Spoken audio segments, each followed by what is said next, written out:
All right. Hi, everyone. So today we are continuing on with the ShowAssist Grooming webinar series. We're going to have Margo Thomas today, who is the head groom for Olympic show jumper Laura Kraut. So let us tell you a little bit about Margo. Also, I'm Malachi, and this is... And I'm Deidre, and we're the co-owners of ShowAssist.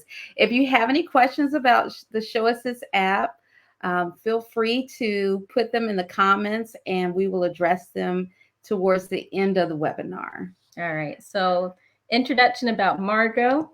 Margo Thomas is, as mentioned, the head groom for Laura Kraut. She was born in Louisiana, and after graduating from the Virginia Intermediate College with a bachelor's degree in equine studies, Margo started out as an inventing groom and rider. 7 years ago, she made the move to grooming for show jumpers and has since traveled to top level shows such as Spruce Meadows, Aiken, and Geneva. She has been a part of Laura's team for nearly 3 years, and last summer she groomed Valentino at the Tokyo Olympics, where she helped Team USA win a silver medal. We're so honored to have Margo with us today. Next, you will hear from her. Be sure to ask questions of her. You can put your questions in the comment, and she will gladly be answering them throughout the webinar. Hi. Hi, Margo. How are you today? Good. How's everyone doing? Great. Thank you so much for joining us. And we are so Yeah. looking forward to hearing you share and teach us all about some of the ins and outs of FEI grooming. So Yeah, absolutely. Well, the main difference between grooming and FEI grooming is there's just so many rules you have to know. Just for every horse that you take care of, you have to know what medications they've had, if their vaccinations are up to date.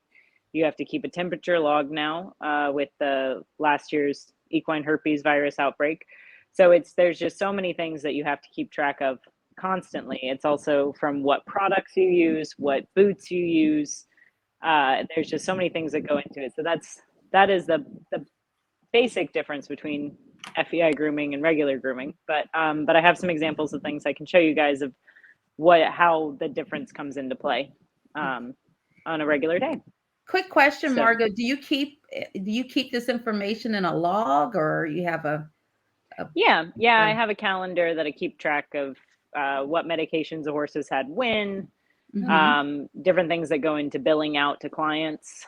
And then, it's also, a lot of it is just learn as you go. And then you kind of just keep track up here of what products you can and can't use, and just kind of what medication withdrawals are. Like that's, I know something like Banamine or Bute is going to be 7 days, or some tranquilizers like Dormocidin are going to be shorter than something like acepromazine, which is 7 days. So it's just things that you learn along the way. And there's also, if you even just Google FEI show jumping rules, it'll bring you to the inside FEI.org website. And you can there's the whole rule book is there. It's also useful to look up the stewards rule book, so you know what stewards are looking for, because they're the ones that you interact with day in and day out that are going to make sure that you're falling in line with the rules, or let you know if there's a new rule. Like the rules are changing every year, so you're constantly on your toes of making sure that you're doing it right. So okay, great. Yeah. So the first thing I have an example of is your FEI passport. So a lot of horses that come out of Europe come with a breeding passport. So a lot of them look like this, and it has the horses like breeding, sire and dam, what day they were born, what country they were born in, who the breeder was, what the horse looks like. And then from there it has your vaccinations. Some of them you keep track of their Coggins, which is something that's less, not something we use as much in Europe as we do here in America, but yeah. And so all of my horses, wherever they go with this. Like even if they go to the clinic, this is just very handy and has all their information. It has their microchip number. It has their FEI number, which you register them with when you do a competition. And then it has like their record. So you can see every competition the horse has gone into. Wow. Mm-hmm. So and the main piece that you have to keep track of in this is the vaccinations. Okay. So you have to make sure that every horse has been vaccinated for equine herpes virus and has a flu vaccine. The flu vaccine needs to be at least every 6 months. And there's a 21-day like grace period. So if it was 6 months ago, but you're at a competition and so it's basically every 6 months and 21 days. So like, for example, this horse was last got his flu vaccine November 3rd. So 6 months would be May 3rd plus a little bit of a grace period, or April 3rd. Make sure you do your math right.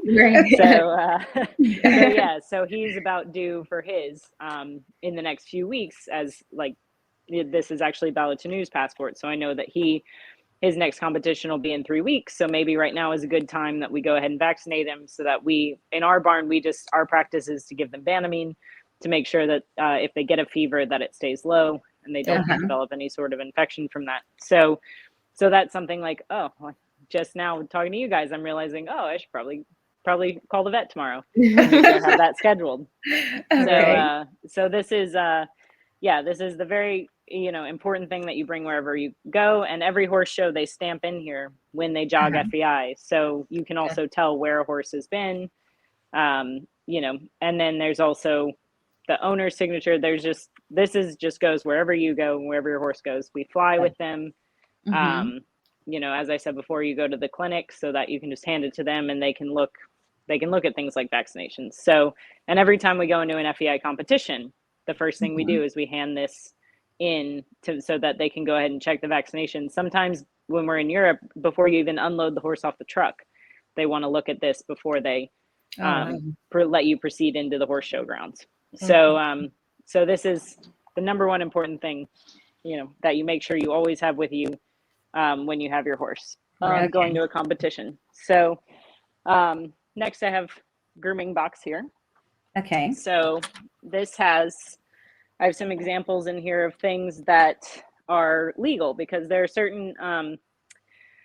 certain products that you use on horses that aren't legal, like that can test in a drug test, and it might be legal for USEF for a national competition here, but it wouldn't be legal for FEI. So you have to be able to check your labels and make sure that whatever you're using, like there's certain like some of the products like Neosporin might have an antibacterial that's illegal, or anything that, like if you go to CVS or Walgreens and pick something up that might have lidocaine in it, that's definitely a big no for FEI. So you just have to check your labels really carefully and make sure. So for example, like, we have this Lurax by Cavalor, which is, in my opinion, it's basically like diaper rash cream. So, but that's zinc oxide is the main ingredient.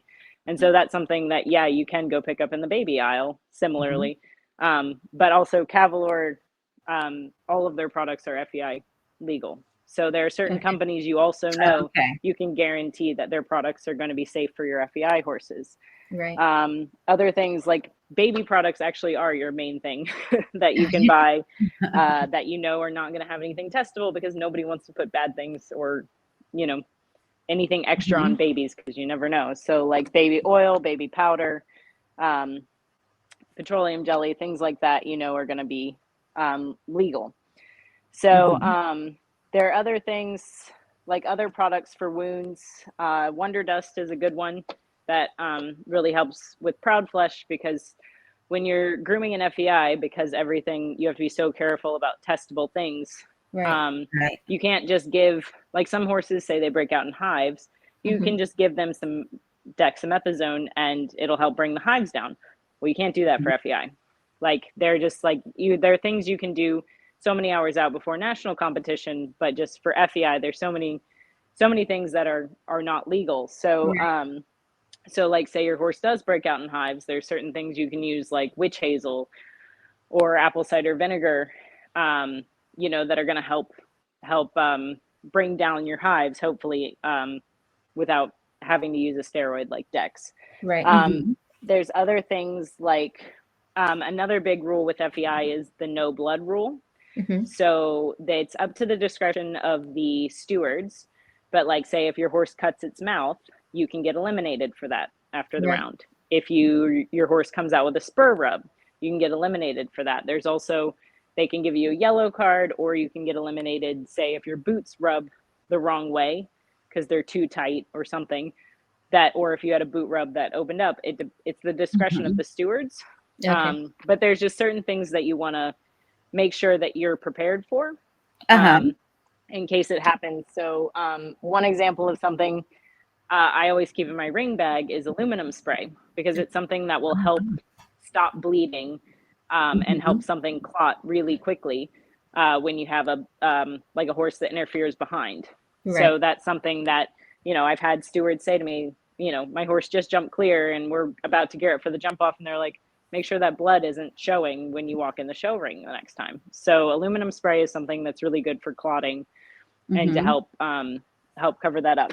Another example of something that can help, say your horse gets a spur rub, is Shapley's makes these different colored sprays. So this is their black spray, which would be great for a bay horse or even a chestnut horse if your horse gets a spur rub. And then they also make a white spray that's really great for your gray horses. Also great for if they do have a rub. Same with baby powder is my other go-to. I put it on all their legs all the time, especially someplace like Florida, because there's so many, they're prone to so many things here, and you want to keep them as dry as you can. So these sprays, the touch-up sprays, are really great for helping stay ahead of things, or be ready to help make sure that your horse, you know, because spur rubs can happen. It can happen accidentally. Like it's, you know, and there's also things like belly guards and things you can do to prevent it, or change your spurs. It just depends on your rider and your horse and how sensitive their skin is. So those are things you want to be able to have on hand in case something happens, so that accidents happen. So you want to make sure that your horse is still able to compete, even if there's something like a tiny spur rub that's preventable, and that you can also help prevent in the future by treating it ahead of time with things like, you can use petroleum jelly and things like that. So those are some of the products that I would use for wound treatments, and also to help with your any sort of bleeding that might come up. Because accidents happen. I've had a horse bite its lip before. Like, you just never know. And so that's something where you can have a conversation with the steward and and try and find out, try and prevent your horse from getting eliminated by saying, look, this is what happened. It's not that the bit pinched it, or and that comes, I think those kind of things, the bit thing comes more into play with like dressage horses than it does with show jumpers. I can't say how many I've never had any issues with horses bleeding from the mouth that got them eliminated, just in my barn at least, or the barns I've been in. And going back to when they have, like, say they do hit themselves behind, so you come in the next morning and their leg is swollen because it's all, say you're here in Florida and the sand is very abrasive here and can cause an infection. There's certain things you can't give in FEI. So another thing that you can use is a medicated shampoo, for example, the Shapley's Medicare. And so that's something that's medicated that will help clean out the wound and help prevent it from becoming a bigger issue along the way, swelling up. So you don't want to just throw some, dish soap on it or anything like that, because that might be too abrasive. So you want to make sure you have in your bathing kit something like this that's medicated, that's going to help clean the wound without completely, being too abrasive and making it a bigger problem. So and then there's other products you can use, like, so when your horse jumps, you want to make sure you either use poultice to cool down their legs, or you use something like Tendonil or Arnica. And so there are plenty of products like Arnica or Tramiel that are going to be will help help their legs recover and not be sore for the next day, as well as this is an Arnica and aloe gel, which is good. Also good for like sore muscles. So these Okay. are things that are legal, but then every once in a while you'll come across something like this that might have menthol in it, and menthol is illegal, as well as camphor oil. Like there are certain things that you will come across and you find out that, like, you know, it's learning and it's speaking with other grooms. It's talking to the people at your tax store or your veterinarian. A lot of the veterinarians, especially here in Florida, know the rules and know what is going to be legal and illegal. So these are more examples of products that you can use that that will help. And another product that this you can get from your veterinarian, but Flamazine is a really good antibacterial cream that is not abrasive. So that I use this often, like even this afternoon, put it on one that cut itself last week on its leg. So that's something that's great to have in your toolbox. And another thing I have hiding back here is the bit butter. So also in case you do have a horse that has a cut in its mouth, good, or that might it has had a cut in the past and you want to prevent that, bit butter is great for that. So that's kind of my toolbox of tricks over here. Things that I know are legal, but also can help you out along the way. Make sure that your horse is going to be able to compete and do it to the best of their ability. Right. So that's great. Margo, I have a couple of questions for you here. Sure. As an FEI groom, can you kind of walk us through like what you do when you first get to the show? Like you need to get, I guess, credentials, and like what do you do when you're at the show? Okay. Well, usually ahead of time we submit that I'm going to be Laura's groom with the credentials list, or sometimes I do have to go in and get my picture taken and get a badge.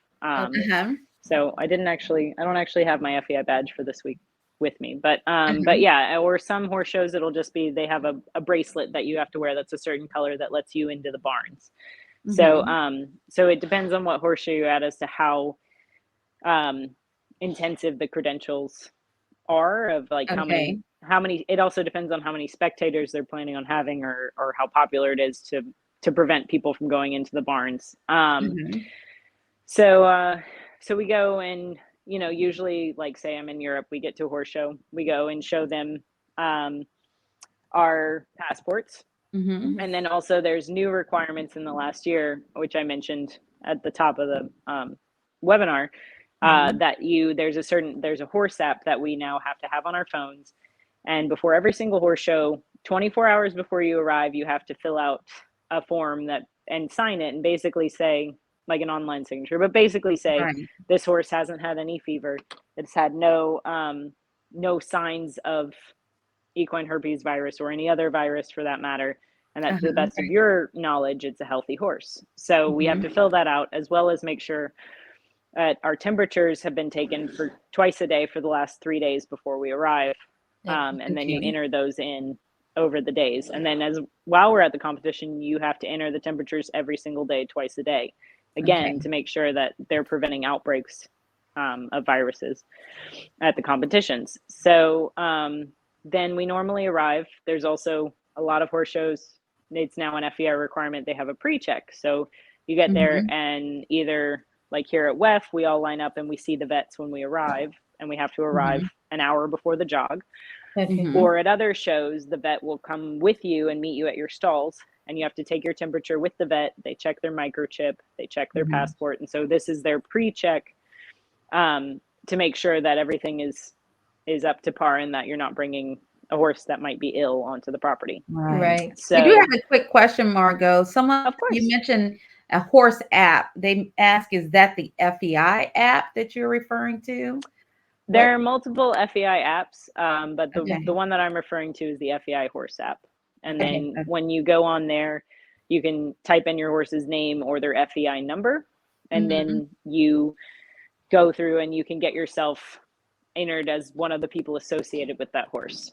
So, so I have a list of 20 horses, including some of the ones that we still have in Europe, that I'm associated with. So if I know I'm going to take that horse to a competition, I can start taking its temperature and entering that in. And it's also, when you go in there on the app, it has the owner, the date of birth, the microchip number, and all that. So it's actually turning out to be a very handy app to have everything you need to know about your horse. Okay. Great. Yeah. Okay.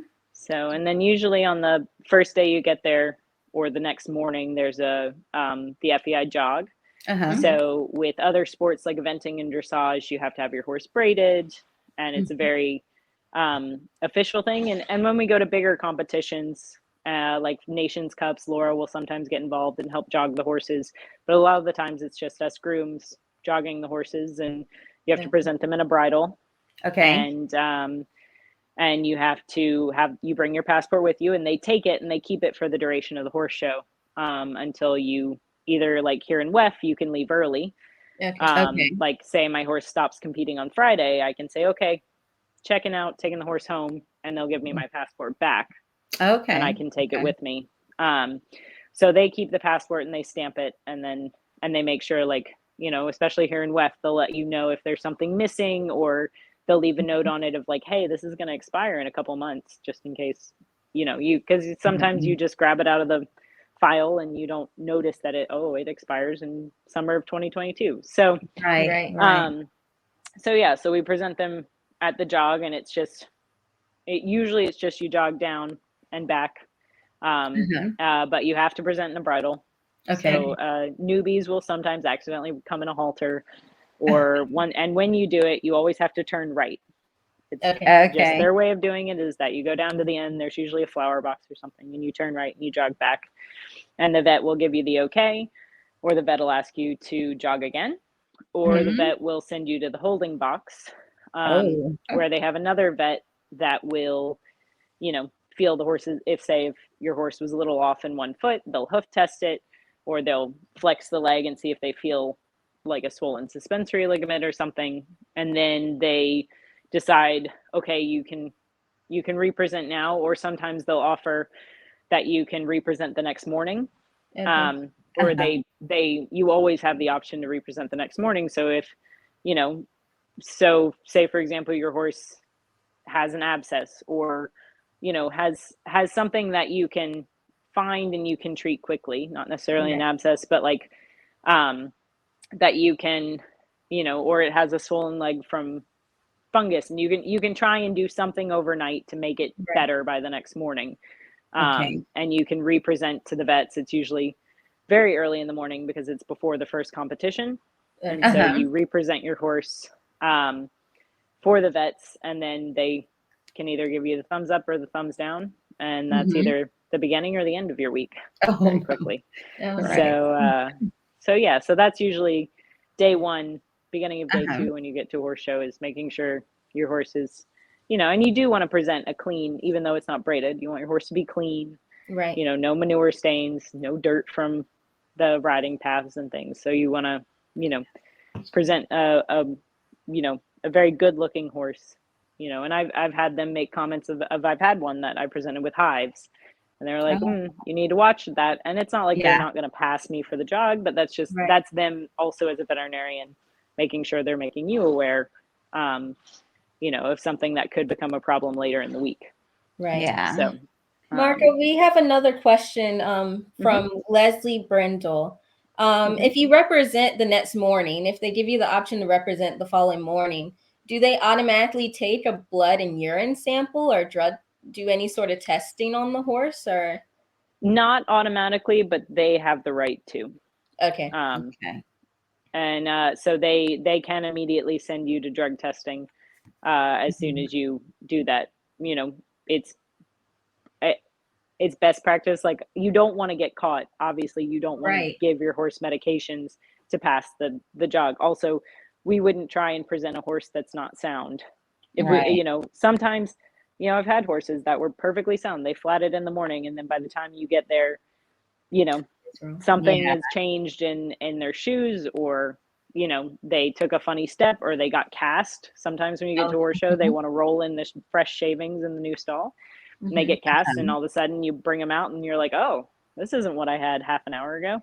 So, you know, so it just depends on the show. But yeah, so you know, at least for us, like, we would never try and present a horse that we didn't think was going to pass anyway. Right.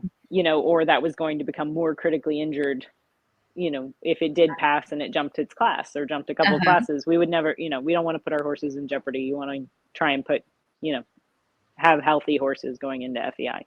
Right. So, but you definitely, you can, in FEI, you can be drug tested at any time. It is generally done after a class, like you come out of the ring, and there will be a drug, similar to how they do for you, Seth, but there will be a drug tester there, and it'll be, sometimes it's random numbers get picked ahead of time, like horse number 22 in the ring and horse number 53 in the ring are going to be the ones that get drug tested. Okay. You know, it just depends on the protocols at the time, but yeah, so but they reserve the right. They can drug test you at any time when you're within FEI. So, but the minute you say, okay, my horse is going home, can I have my passport? You can take your passport and they no longer can drug test your horse. So, Gotcha. So, okay. And sorry, another question. When you present for the jog with a bridle, does it matter what bit you have on the horse? Nope. Okay. Nope, not at all. There are some people that even jog with no noseband on their bridle. Oh, okay. You know, like like a Western bridle or something. Like I generally choose a snaffle. And you can use a lunge line when you jog. Like maybe if you have a wild horse, you want your lunge line. Right. I have one horse that jogs best with a chain behind her chin.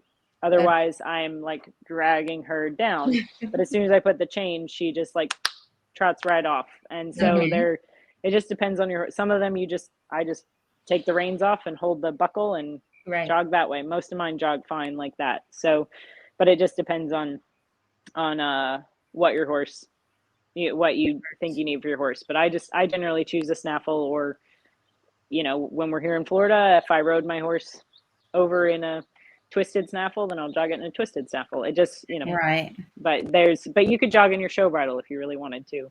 Okay. You know, there's no, as far as I know, there's no specification of which bridle you need to use. Okay. Okay, great. Awesome.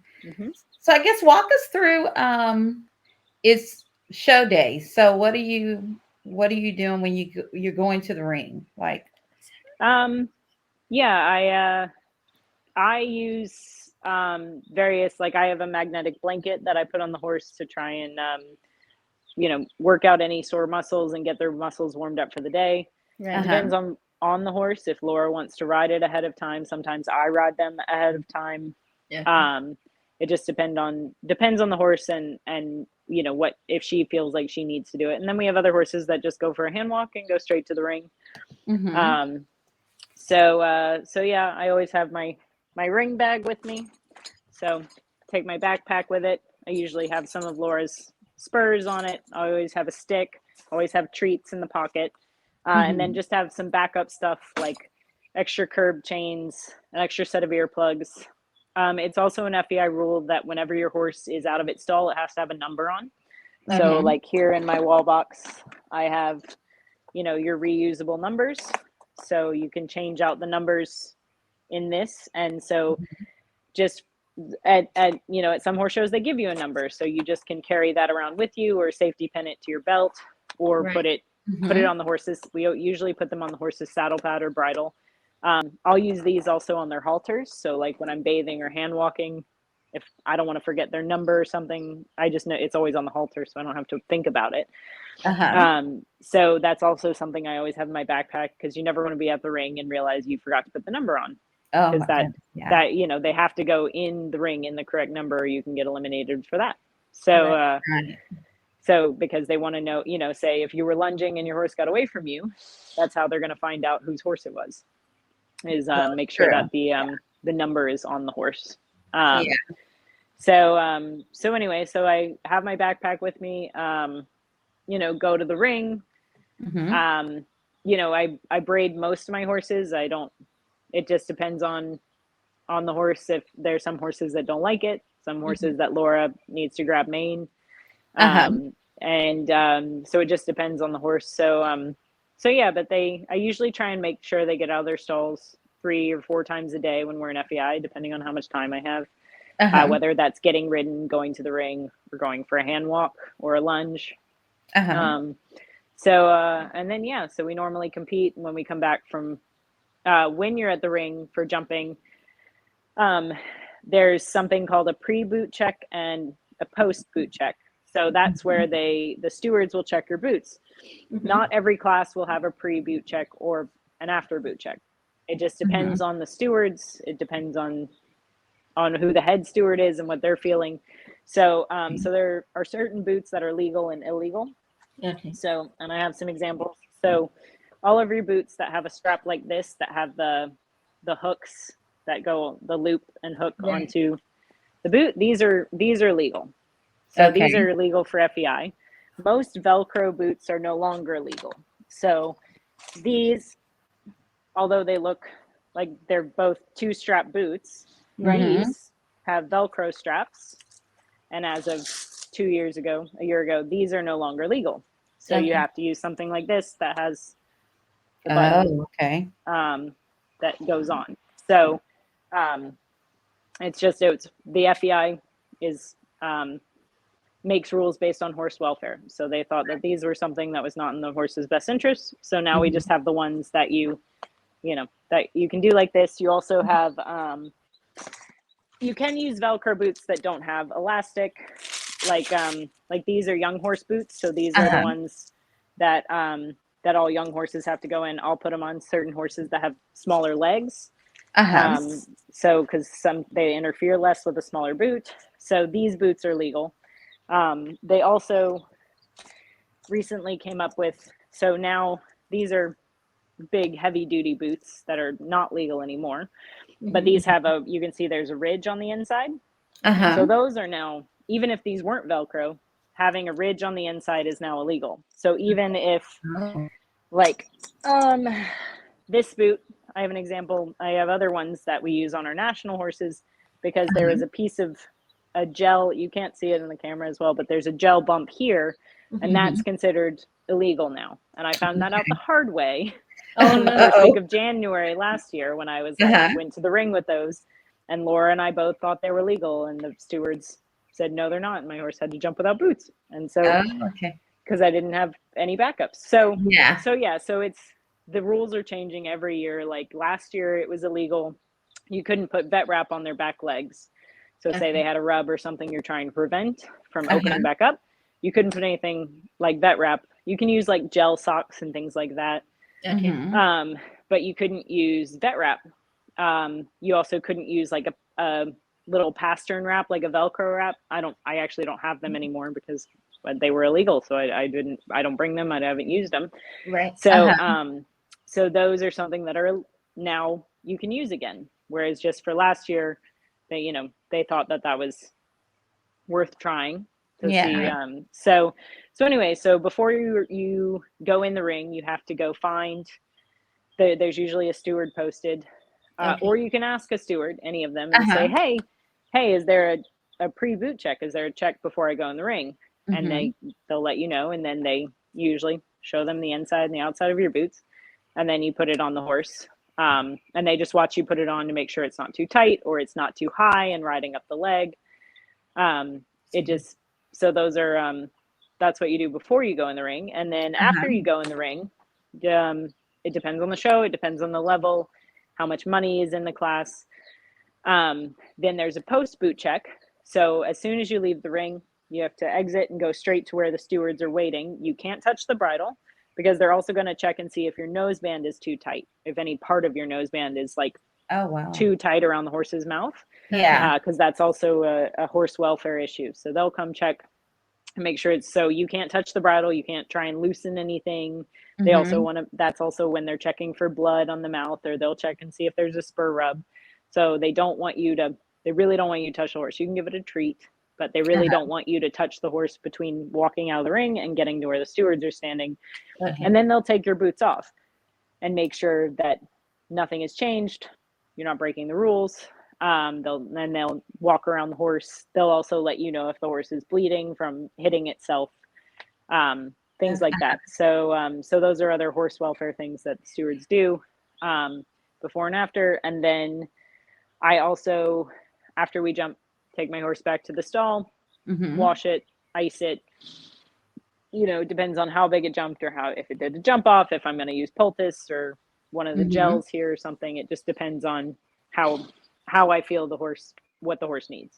Okay. So and then we have a couple other questions, Margo. of course. One, that post check, is that every horse or is that random too? It depends on the stewards. Okay. It depends. Sometimes it's sometimes it is random, and they'll already, before the competition starts, have their piece of paper with it marked off which ones. And then a lot of times here at WEF in Wellington, they do pre and post every single class. And it's just, and that's their protocol. And so, you know, you get used to it here. Here at WEF, it's usually every single horse. They check them before and after. Okay. So it just depends on the show. Okay. Really. And someone else asked a question about the types of boots. It said, as long as it's a Velcro closure boot that doesn't have elastic, are they legal? I'd honestly, I would have to look up. I know what boots we generally use and what's legal. But that would be where I'd have to double check in the FEI rule book. Yeah. I would personally just have to go double check. But it's generally, I mean, these are Velcro boots that don't have elastic. Okay. So, but then there's some other boots that are bigger cuffs that have a big piece of elastic along the front of the leg. And that's legal. Whereas, like, you know, these boots, these are elastic, but they have the hook closure. And they're only one strap, and these are legal. So it's honestly, I'd have to go double check the rules. It's just, I know what I generally put on my horses. So that's what I have logged in up here, but I'd have to double check. Right. So do you keep a printout of the rules, or you just check online? Or? Yeah, when I have my phone with me, I usually just double check on there, and just because you just Google FEI show jumping rules, and it comes up, and you can go. There's an index, and you can usually find what rule you need to look at, whether it's tack or how to set the jumps. There's also certain rules about what kind of jumps you can set, where the rails have to be. At what height, like, and where you can have a ground rail, like, or a canter pull in front, or if you want to have a guide rail to the side. On the back side, it has to be at least a stride away. It can't be like right on the landing. So that's also something where the stewards are usually in the warm-up ring with you, and they will say, that's not legal, change that, make sure that your jumps are set correctly, and so that they're watching to make sure that that you're not breaking any rules, or make sure that your jumps are even, and so, or have a legal ground line, or whatever the rule is. So that's I do know the basic rules on that, but that's another one where sometimes the steward will say change that, take that down, so it depends on that. That's another place where I'll go look up the rules. Say if Laura says I want to have this kind of ground line, or this with this horse, where I'll just go double check and make sure that we're not breaking any rules ahead of time. Yeah. Another question, you've traveled really all over the world, I guess you would say. Have you are things different in other countries, or they're pretty much the same when what you go through as FEI Groom in the US is the same as what you went through, say, Tokyo with the Olympics? And well, the rules don't change, right? It is up to the discretion of the stewards as to what if they think you're breaking a rule or not. So so for example, there's some stewards that if they check, like, say you put a bit burr on your horse to help with steering or something, there are certain ones that certain stewards will say no, that's completely illegal. And then another steward another week will be like, oh, that's fine, that's not a big deal. And so and they, unfortunately, they can say, I don't think that's legal, and tell you to take it off. Right. And in the moment, when you're about to go in the ring, what are you going to do? You have to say, okay, like, yeah, okay. And then maybe you have a discussion afterwards where you go to the head of the ground jury or the head steward and try and find out, was this, true or not? It is the same rules. However, it's up to the discretion of the stewards, and they're different in everywhere you go. Yeah. So, and then, yeah, it also, some of the countries that we go to have different requirements. So here in America, you have to have a Coggins test, equine infectious anemia test. Whereas like in Europe, we don't have to use that for most shows. When you go to Slovakia, you do. Like, or when you go to Prague in the Czech Republic, you do have to have that test. So, and usually the shows will let you know ahead of time what requirements there are by the country, depending on if there's something that's not normal in Europe. So, but all of our horses, when you import into America, you always have a Coggins test. So it's not something we worry about coming here, at least. And then, so yeah, I think that's, or there's certain, when we were last year, when there was the equine herpes virus outbreak, there were shows that required a nasal swab from the horses. Similar, also, they were requiring COVID test nasal swabs from us, depending on the country. Like France was very strict, Germany was very strict, but Holland was less so. And then same with the horse swabs. It depended on the country as to how strict they were about that, or how, it got obviously more relaxed as we got further away from the outbreak last March. Right. So yeah, so it does differ country to country, and obviously the language changes. So, I have very broken French and very broken Spanish. I'm unfortunately not bilingual, but you can usually figure your way through it wherever you can. So. Right. What would you say is the best part of your job, or the most enjoyable part of your job? What would you say? Just the horses. Like, that's why we do it, is spending time with the horses. And it is really cool to see them succeed when you've been an integral part of that. Like, going to Tokyo, even qualifying to get to Tokyo and being on the team was enough of a privilege to know that I was part of that and part of that horse's career. And so, so there's definitely, a big piece of it, watching your horse go in the ring and, you couldn't have done anything to make it go better, and then seeing it be successful. And my horses, they know me. They know when I walk in the barn, and they know that's me. And, and they know me, and they'll come out of the ring and they'll immediately see me, and I'm their person. So that's definitely the bond that you get with your horses, traveling with them so much. They're you're their security blanket almost. And so there's, nothing like that feeling of knowing that you were important to that horse, but you were also important to that horse being successful.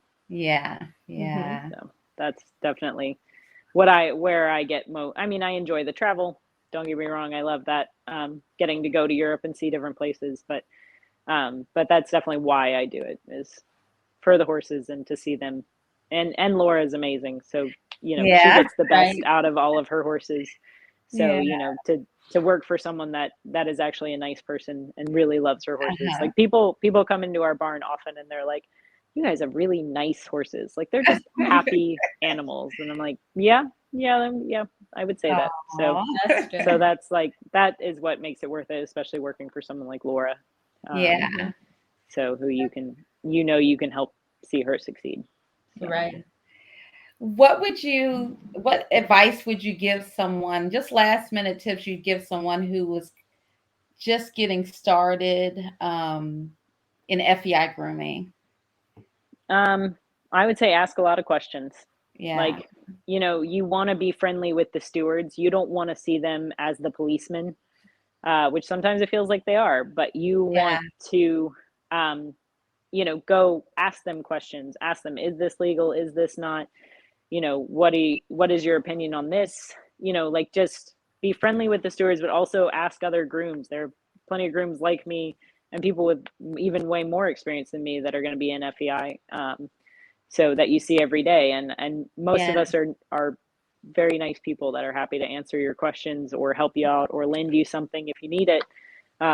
So I've even had, like, just a couple weeks ago, someone was like, will you come look at this bump on my horse's leg? And I'm like, sure, like, I'm happy to do that. So always ask for help, ask questions. There's always someone that knows more than you, or that knows the rules. Because, like I said, I don't know every rule by heart. So I know people that have read the rule book, but it also changes every year. So, how do you deal with that? So like I said, when I got caught out January 1st wearing the wrong boots. So so it just depends on every year, but I would definitely say ask a lot of questions, be nice to people, and find people that'll help you along the way that you know you can help one day as well. So okay. Now, Margo, we had another question in the comments. They wanted to know, do you ever have any time as an FEI groom to sightsee when you're overseas at the international shows? Any downtime? Not much. It depends on the show and also how tired I am. Like there's definitely like, sometimes you go to a really beautiful place and you're just like, oh, but I've been going for so long that I want to go to sleep. Like, so there you do get to go. Like when I was in Rome last summer, got to go out to dinner nice. and go see the city, and so that was nice. And so it depends on the show, and it depends on the night classes. Like a horse show like Geneva is a fantastic horse show, but it's at the airport. It's actually like in an airport hangar, so you're not going to go into the city of Geneva and get to go see that. Whereas like there are multiple shows in Paris. So like the Paris Masters in December, also out by the airport. Much harder to like go, but then the GCT is under the Eiffel Tower. So you can go, you like literally are staying in the trucks. Like, cause in Europe, we mostly stay in the living quarters in our trucks. So you just walk outside and you're right in the middle of Paris. So, so it depends on the show and the location as to if you can go and see what's around you. Prague is also a really beautiful city. That that show, the GCT there, you usually have enough downtime that you can go see something. So so it is nice. Like one of the circuits we have, like we call them circuits in America, but we call them tours in Europe. But like we'll go spend a month in Saint-Tropez in the south of France. So I don't normally get to go see the other towns, but at least like Saint-Tropez is nearby, and there's a few other great little towns, and the beach is there. So so I might not actually get a full day off, but like Monday afternoon, it might be quiet enough to go sit at the beach for a few hours before afternoon chores. So it depends on the show for sure. Maybe you can tell us like what's next for you guys. Like where will you go from where? I'm here for 3 more weeks, maybe 4 more weeks actually, and then I'm gonna do the Global Champions Tour show in Miami, and then I think we're also going to the one in Mexico City. So so I'll go from Miami to Mexico, and then from there back to Europe, and then I know that we're hoping to be on the Nations Cup team at Rome and also at Aachen, which are wonderful shows to go to. And it's very prestigious and it's an honor to be on those teams as well. And we'll do some more of the Global Champions Tours. We're on one of the teams for that. So, and that's all over Europe. So possibly down in Cannes. There's one in Hamburg, one in Berlin, one in Valkenswaard, which is only about 45 minutes from us. So, because we're based in Holland now during the summers. So I think we're a couple hours from Amsterdam. So we go all over Europe is the plan as of now. And then the hope would be to be on the World Championship team in Denmark in August. Okay, great. We're aiming for that, but we'll see where we get in the next few months. Okay. Awesome. Well, I guess that's it. Thank you so much, Margo, for your time and absolutely all of the wonderful information that you shared. And best of luck to Laura and her upcoming competitions. And again, so we're just so grateful for you being with us today. Yeah, happy to do it. Let me know if there's any more opportunities to help you guys out, or if there's any more questions, follow-up questions. Definitely. All right, great. Will do. Thank you so much. Yeah, absolutely. You guys have a great evening. You too. Take care. Thanks. Bye. Bye.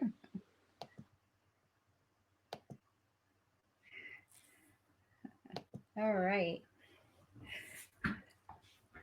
All right. Well, what a wonderful time it was with Margo this evening. Thank you all for participating. Those of you who had comments and questions for her, we have some giveaways that we're going to do tonight from our sponsors, Shapley's and Chipotle and Farm Vet. So put your comments in the chat and let us know that you've been listening.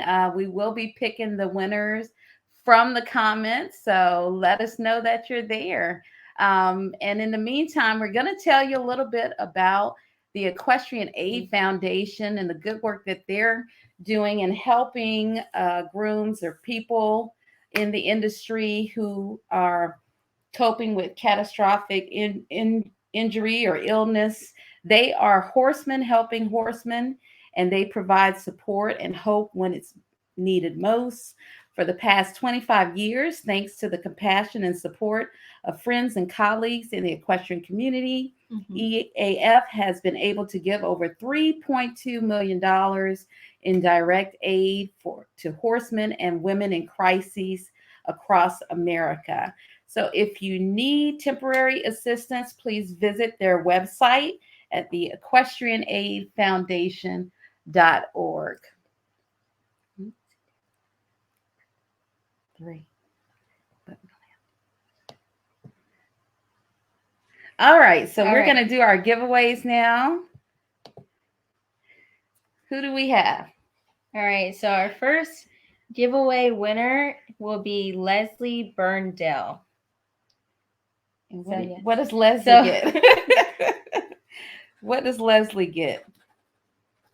All right, so Leslie will be getting the prize from Farm Vet, which will be a gift card. Yeah, an e-gift card. So yeah. Leslie, please, send us a message, Leslie, and give us your email address so that we can get that gift to you. Thank you so much for being a part of our webinar this evening. We also have another one from Shapley's that we'd like to give away, and that goes to... So that will go to Meredith Brown. Meredith, thank you so much for joining us this evening. Please also send us a message, send us your email address, and we will get your information from you so that we can get that package out to you. And we have one more winner. So our last winner is going to be Sylvie. I don't want to mess up your last name, but Hugheskins. Sylvie Hugheskins. Yes. Thank you so much for joining us this evening. We have a gift card for you from Chipotle. Yes. So we will gladly get that out to you. Please also send us a message and give us your email address so that we can reach out to you directly. Thank you all again for joining us this evening and learning about the ins and outs of FEI Grooming. We have 2 more webinars coming up here soon on March 22nd. Yep. We have a webinar. So next Tuesday, March 22nd, at the same time, we'll be having our webinar with Tim Gaskell. Tim Gaskell, featuring tips from Taylor Margo. So that will be on body clipping. And then on March 29th, we will have one on Show Grooming 101. That one really is more so for newbies, those people who are just getting started and interested in learning all about show grooming as a career. So if you know anyone who would be interested in launching out into a career in show grooming, please make sure you let them know to join us on March 29th. Thank you again for joining us this evening, and take care. We'll see you soon. Thank you. Bye. Bye-bye.